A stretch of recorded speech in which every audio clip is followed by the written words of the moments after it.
Weaning off night feeds is a bit of a complicated area. First of all, it is very, very, very normal for your baby to still be having feeds in the night, especially until they're well established on solids. So I'm not gonna tell you that your 2-month-old baby needs to be weaned off night feeds. But just because a baby's waking overnight doesn't always mean that they're hungry. So the easiest approach to take is to start ruling out the other reasons for the waking, because like I said, it's not always hunger. And it's quite easy to rule out some other things first before then looking at tackling any kind of night weaning. So what I would rule out initially would be that your baby's waking isn't being caused by them having had too much or too little day sleep, or their naps aren't at quite the right times during the day to promote really good sleep overnight. I would be looking at their sleep environment, so that if they're a younger baby that they're still swaddled and it's not that's waking them. You could try using some white noise overnight to help your baby sleep a bit more deeply and link their cycles together. So once you can sort of rule out those other reasons for the wakes, then you can start to look at either maybe it's a settling issue, or maybe your baby still does genuinely need milk. What we aim to do, especially with our sleep programs, is make sure your baby is getting enough calories during their waking hours that it's less likely that they're going to need to feed overnight. So my youngest 2 children, for example, were both sleeping pretty much all night long, from around 6 to 8 weeks old, and there's nothing that I actively did necessarily overnight to force that into them.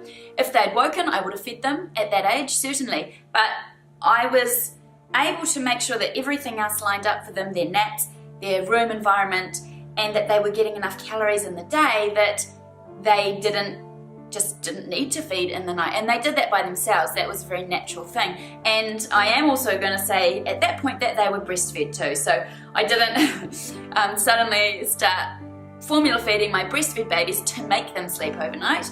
The point I want to make is that it can certainly happen if everything lines up right.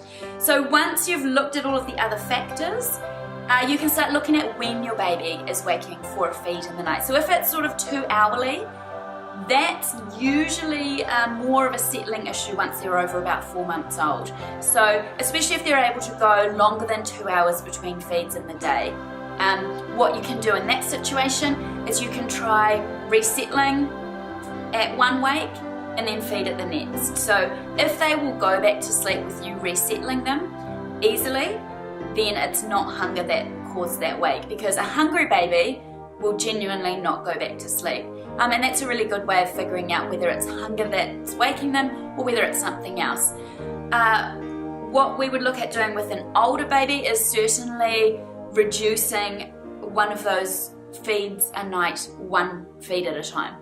So we'd sort of resettle at one of them until that feed was gone, and then we'd look at the next one. And in that way, your baby is changing around the way that they are taking in their calories as well, because what can happen is if your baby's having a lot of milk overnight, they're genuinely not hungry enough to take as much milk in the day. So we want to gradually swap that around. You don't just want to go cold turkey on any night feeds, which means that maybe your baby's was genuinely needing that milk overnight because they're not getting so much in the day. Our sleep programs can talk you through that whole process, and in actual fact, a lot of the time, like I said, it's as simple as making a few easy changes, and you might find that those night wakes dramatically reduce as a result anyway.